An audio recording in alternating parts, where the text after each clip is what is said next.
In the charged atmosphere of contemporary America, where every gesture is interrogated and every platform is policed, Bad Bunny's Super Bowl halftime performance is not entertainment. It is confrontation. It is presence as power. And it is political, whether anyone likes it or not.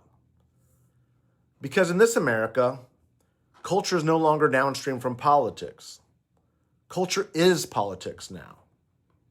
Days before stepping onto the largest stage on earth, Bad Bunny accepted a Grammy for an album performed entirely in Spanish, not a crossover album, not a bilingual compromise.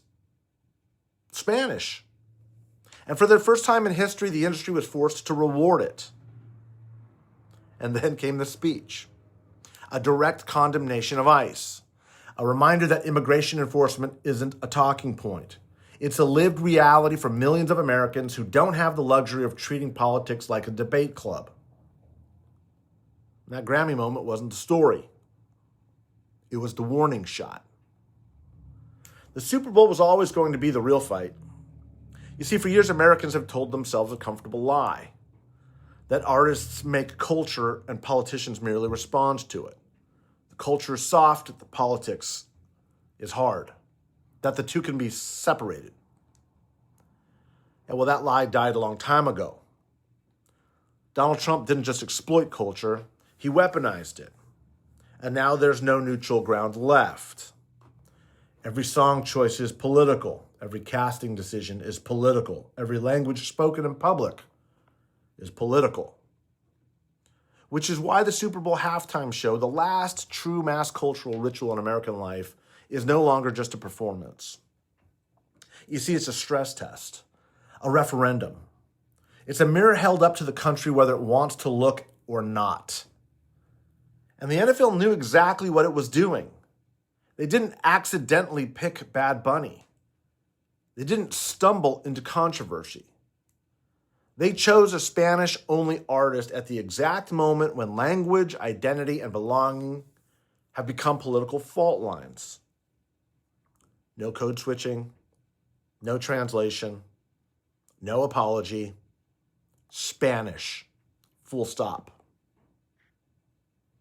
At a moment when brown skin triggers suspicion, when speaking Spanish can get you questioned, detained, or worse. When the word invasion is casually thrown at entire communities, the most watched broadcast in America will center on a man who refuses to assimilate for anyone's comfort. Bad Bunny isn't the first Latino artist to grace the Super Bowl stage, but he is the first who refuses to bend. Shakira, Jennifer Lopez, Gloria Estefan, they all made space. Bad Bunny takes it. He is a U.S.-born citizen from Puerto Rico who dominates global culture in Spanish, a language openly vilified by the political movement that's currently in power. Where others compromised, he doesn't. Where others translated, he refuses. And why shouldn't he? Bad Bunny is the most successful artist on the planet. Not Latino artist. He represents the future of American culture, whether America is ready or not.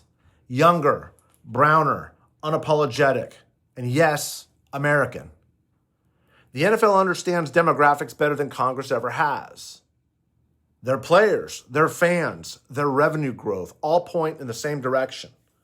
The future isn't theoretical anymore. It's wearing jerseys, buying tickets, streaming music. Which is why this performance will break brains. Not because Bad Bunny will say anything radical, but because he won't have to. His presence is the provocation. 100 million Americans will hear Spanish dominate the most sacred space in American culture, a football stadium, and for many that alone will feel like an invasion. Bad Bunny will walk out onto the field and declare without saying a word, I am here, I belong, and you can't stop what's coming. He doesn't need to mention ICE. He doesn't need to explain Latino identity. He doesn't need to ask permission. Presence is the politics. And we've watched this play out already. Showing up in Minneapolis after federal agents killed Renee Good and Alex Preddy was political. Showing up to protest masked authority was political. Showing up to vote in deep red Texas counties during a special election was political. Simply refusing to disappear has become radical. And in 2026 America, existence is defiance. Speaking Spanish in public is defiance. Voting is defiance. Showing up where you were never meant to be is defiance. Bad Bunny's halftime show won't be remembered for choreography or fireworks.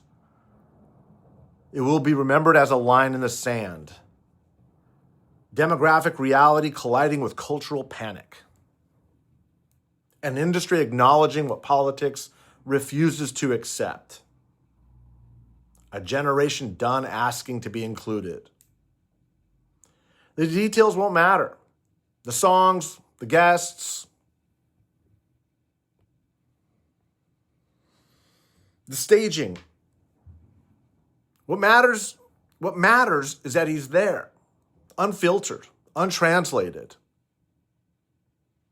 uncompromising, representing millions of Americans who have been told explicitly and implicitly that they are guests in their own country. The cultural war didn't create this moment, it exposed it. America has always been plural, always multilingual, always changing. What's different now is that the lie can't hold anymore. There is no single American culture to assimilate into. And Bad Bunny standing at midfield singing in Spanish shatters that illusion in real time. You see, the MAGA movement exists to stop cultural change. And it will fail for the same reason every reactionary movement fails. You can't stop time. Half the country will cheer, half will seethe, but everyone will watch. And in watching, they'll confront a truth the NFL already understands. The future speaks Spanish. The future is brown. The future isn't waiting. That's not ideology. That's arithmetic. And in modern America, even math is treated as a threat.